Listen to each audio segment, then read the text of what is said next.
ঘনিয়ে আসছে শীতকাল।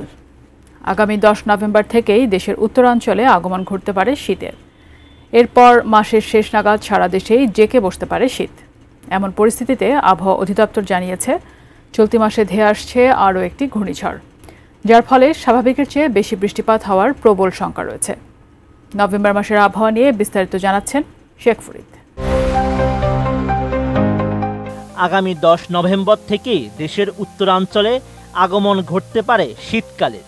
তবে শীতের আগমন খবরের মধ্যেই সারা দেশের জন্য বড় এক দুঃসংবাদ দিয়েছে আবহাওয়া অধিদপ্তর। সংস্থাটি জানিয়েছে চলতি মাসেই বঙ্গোপসাগরে সৃষ্টি হতে পারে 3টি লঘুচাপ, যার একটি আবার রূপ নিতে পারে ঘূর্ণিঝড়ে। সেই সঙ্গে এই মাসে বৃষ্টিপাতও হবে স্বাভাবিক মাত্রার চেয়ে অনেক বেশি, যা বাড়িয়ে দিতে পারে শীতের অনুভূতি। 2 নভেম্বর দীর্ঘমেয়াদী এক পূর্বাভাসে এমন তথ্য জানিয়েছে আবহাওয়া অধিদপ্তর। এতে বলা হয়েছে চলতি নভেম্বরে সামগ্রিকভাবে দেশে স্বাভাবিকের চেয়ে বেশি বৃষ্টিপাতের সম্ভাবনা রয়েছে। এছাড়া বঙ্গোপসাগরে 2 থেকে 3টি লঘুচাপ সৃষ্টি হতে পারে, যার মধ্যে একটি নিম্নচাপ এবং পরবর্তীতে ঘূর্ণিঝড়ের রূপ নেয়ার আশঙ্কা করা যাচ্ছে। নতুন বাংলাদেশ গড়তে এলো জুলফিকার স্টিল। জুলফিকার স্টিল, ইস্পাত দৃঢ় অঙ্গীকার। দীর্ঘমেয়াদী পূর্বাভাসে আরও বলা হয়েছে নভেম্বরে দিন ও রাতের তাপমাত্রা ক্রমান্বয়ে হ্রাস পেতে পারে। এছাড়া চলতি মাসে দেশের কোথাও কোথাও এবং নদী অববাহিকায় ভোর থেকে সকাল পর্যন্ত হালকা থেকে মাঝারি ধরনের কুয়াশা পড়তে পারে। এদিকে শৈত্যপ্রবাহ কবে থেকে শুরু হবে তা জানিয়েছে বাংলাদেশ ওয়েদার অবজারভেশন টিম।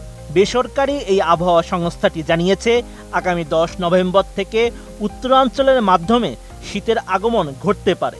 এছাড়া মাস শেষে সারা দেশে শীত অনুভূত হতে পারে, তবে ডিসেম্বরের আগে বড় কোনো শৈত্যপ্রবাহ আসার সম্ভাবনা নেই।